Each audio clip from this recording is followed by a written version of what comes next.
Internet. I'm here to talk about Astonishing X-Men 35. There are spoilers! Now, I'm judging this comic purely on its own merit. I know there are issues that lead into it, but they started about a year ago, then Astonishing X-Men's been trading off with Exogenesis, and I'm completely lost as to what's going on with Warren Ellis' X-Men at this point. Not to say that it's bad, but since I'm not rereading right now, it's a little bit confusing.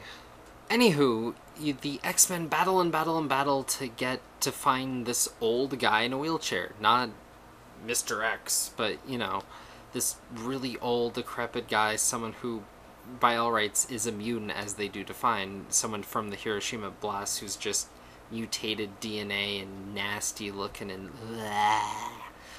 And the idea was, long ago he heard about these X-Men in America rising up, these mutants that are fighting for their rights. Then who does he find but essentially these supermen with superpowers that are all Greek gods and dressed in attire to, you know, appeal to the sexes and whatnot. And it's just a really interesting idea that mutants are supposed to be feared and hated, and that's what the X-Men play on, but they're all essentially, you know, perfections of humanity, the greatest above, not people who would be looked on in fear. He points out even the Beast is the beautiful feline. I mean, even in their oddities, they're not grotesque, really, at least with the core X-Men. There are exceptions if you go into the X-Men, but for the cast here, and to make a fairly good point, I think, to the whole canon, it's a good way to go about it.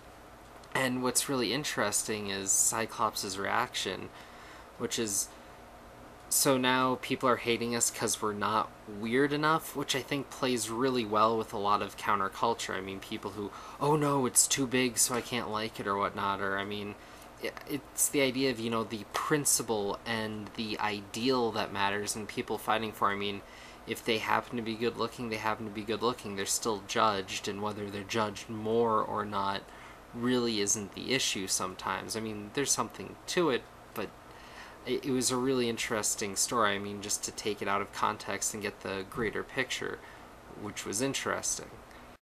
And then, I don't know what happened. Warren Ellis just drops the ball where Emma said, at first I was worried that I wasn't mature enough to be an X-Man, and then they all just start acting like teenagers, ripping each other, like Wolverine freaks out.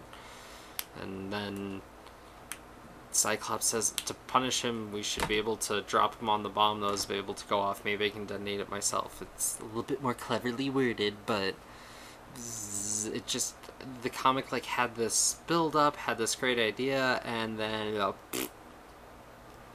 so I don't know. It's still kind of amusing, but it's just for, I know there was issues building up to it. It's all coming up and then rises up and is really good and just needs to finish off. I mean, you're just at the epilogue part and then it's just drops the ball.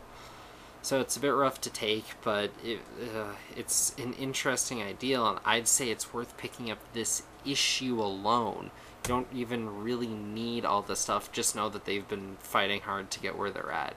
And that really about covers it up. I mean, there might be other stuff and there might be more tie-ins, but I really feel this issue encapsulates the idea that Ellis was trying to get at, and then has a weird little aside. So, you know, comments down below, subscribing, and if you want to rip on me, you know, whatever, just shout out, people, and I'll hit you soon with another comic review.